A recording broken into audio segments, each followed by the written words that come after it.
Hey guys, so I'm super excited to do this vlog because literally every single day I get a DM asking me how do I afford to travel so much, or how to find cheap flights, or how to travel on a budget, or I don't know, everything about like saving up money while traveling, or like affording to travel and everything like that.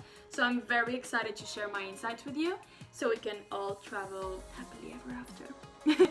So first of all, it's the most important tip for finding cheap flights, and it's essential in a way, and it's being flexible. Literally, it's so important to be flexible when you are like booking flights, because that's just everything. And I don't mean flexible just with the dates, so I don't know, flying on a Tuesday instead of a Friday and all of that, but also being flexible with layovers, being flexible with like time duration, so like how long is the flight and everything, or how long do you take to get to your destination, and being flexible also with your destination, and finally being flexible with your origin, because that changes everything. So I'm going to explain you a little bit more each of these. Okay, so once we know that you have to be flexible, and once you're flexible, you have to go to Skyscanner. Skyscanner has a beautiful option that is like you can choose a destination called everywhere. So literally you just say, okay, I have to leave from London or from Barcelona, from wherever, tell me which place is cheapest. So you literally type Barcelona to everywhere, and you can either search a time range, so for example from Friday to Tuesday, or the whole month, or even the whole year, to see when it's going to be cheapest to fly where. But yeah, you have that option, and it's so cool. I find it so cool because I realized that I've flown places that I never thought I would, because I don't know, it doesn't interest me or anything, but as it's so cheap, I'm like, okay, I'll just go. So I end up going, like, opening my mind to new places, new destinations to go, which is pretty cool. And other pretty awesome feature on Skyscanner is that you can choose, I kind of mentioned it before, but you can choose the whole month, so you don't really need to specify a date, which is pretty awesome when you're on holidays or whatever. Or for example, right now I'm planning a trip to Bali, and I know I have to be there in September, but I don't have the date specifically, so I can like play around with that, what's cheapest, what's most expensive, whatever. So yeah, I just put like the whole month of September, and once there it tells me the dates that are going to be cheapest, and I just go for it. That's it. Yeah. Being flexible with your origin is so important, and I know it sounds weird for those who don't know, but like, how can I be flexible for my origin if I'm from London? Like, how can I do that? Simple. So as I've been playing around with this Skyscanner for like years now, I know more or less which origins are cheapest to fly to Asia and which destinations are cheapest to arrive to Asia. So I know that if you want to go to Asia, you have to fly to Bangkok, because that's where most airlines go, and there's such a like big traffic and everything, so it's amazing. Always like plan your Asia trip through Bangkok, and after you just can fly wherever from there because it's so cheap. But then, which European country or which American city is cheapest to fly to Asia? From my experience, I know that in Europe it's Copenhagen, Stockholm, and Oslo. Those are the cheapest cities to fly to Bangkok to. Why? Because that's where Norwegian Airlines is kind of based, or where they have the most frequent flights. It's direct flight, 9 hours, 8 hours, and the price range is usually between 90 euros and 150 to fly to Bangkok. Like, how crazy is that? You can be in Thailand for the price of, I don't know, a weekend getaway in Barcelona. So for example, I'm going to explain you the trip that I'm planning right now to Bali. So I'm doing Copenhagen to Bangkok, and then I'm just doing London to Copenhagen, which is between 10 or 15 euros, and Bangkok to Denpasar, Bali, which is around 50 to 100 euros. Okay, so last thing about Skyscanner, what I love is that you don't have to install a VPN or whatever. You can literally change. Okay, now I'm going to explain you first. Okay, sometimes for a reason I don't know, depends on the country you're booking from, it's going to be more expensive. So for example, let's say that I'm booking a flight from Copenhagen to Bangkok from US, so I'm sitting in New York and I'm booking that flight. it's going to be maybe 300 euros. I don't know why. But if I'm booking the same flight from Copenhagen, from Denmark, it's going to be 150. Why? I don't know. But you can change that. So let's say you are in London, like me right now.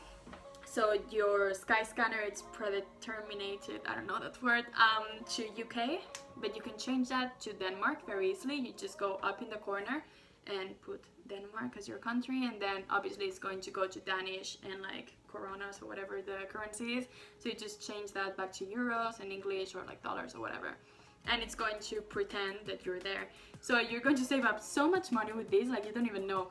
I know it sounds like a silly thing, and sometimes you don't save up money, sometimes it's just like 2 or 5 euros, but others is like 200 to 300 euros that you're saving up.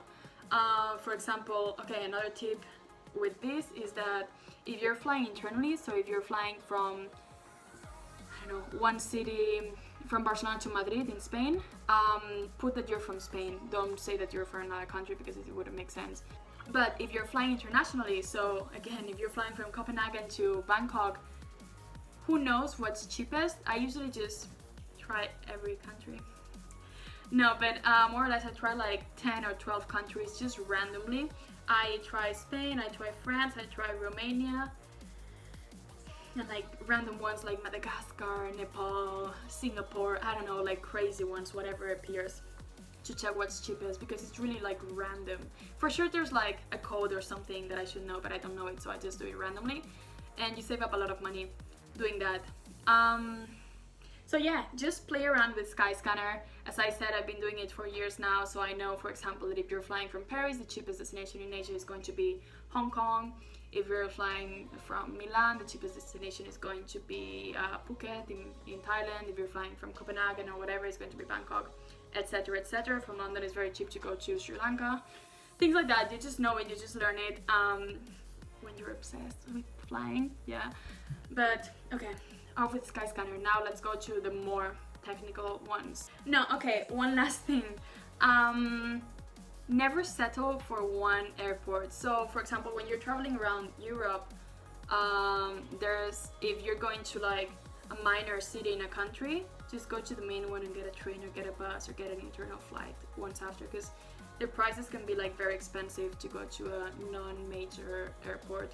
But in Asia, if you have to fly, let's say, to Vietnam, which is very expensive to fly to, just fly to a neighbor country. Literally, like, get a map, Google map of the world, or like I literally have a map, like my table is a map, and just say, okay, I have to go to Vietnam. What's the neighbor countries?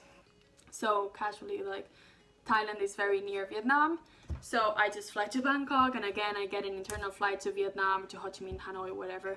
Or I can even get a night bus, which is like 12 hours, it's like 5 to 10 euros. So you're literally like saving up so much money, but I understand people that don't want sometimes to get buses, so just get an internal flight and it's going to be much cheaper than flying directly to the country. Check so many other destinations. Literally for every single flight that I book, I take like 1 or 2 hours to investigate minimum. Okay, so about dates. This is quite logic, but everyone wants to travel on weekends because that's when people have time off, so don't do that.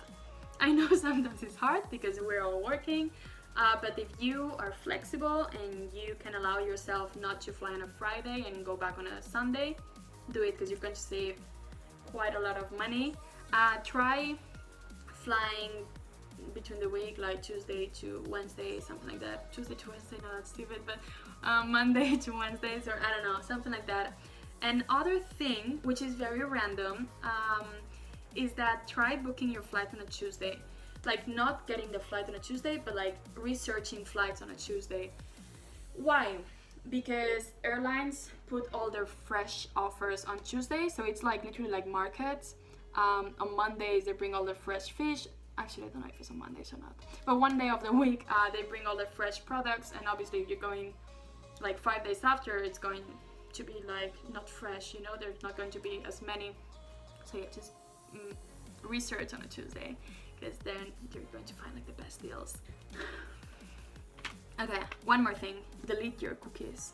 I am obsessed with cookies, but these kind of cookies are terrible for your cheap flights. Why? Because they're literally spying on you. So when you're looking a lot to a certain destination or certain flight or everything, like if you every day search the same thing to see if the price went up or down, it's going to go up. Why? Because the airline knows that you're very interested in going to Bali, so the prices are going to go up because they know that you really want to get it, and you will get it even though it's expensive. So avoid fees, bring food, don't bring a bag, bring your own water, bring your own headphones because they charge you for that too. And yeah, so overall it takes time. Like, you have to be flexible, obviously. You just have to play around. So yeah, just go on Skyscanner, play around, look destinations, check destinations that you never thought about, check combinations, check dates, check other countries, other, like, did you say that you're from another country? Check everything, and it's fun. And if you have any other question, just like leave it on the comments. And obviously, if you have any tip that I don't know, that I haven't mentioned, please leave it in the comments, because I'm really keen on knowing every single tip for budget traveling. Yeah, like this video, subscribe please. I'm going to try and make a vlog once a week, travel related. So I hope you like find the cheapest flight ever and you're happy traveling, discovering other cultures.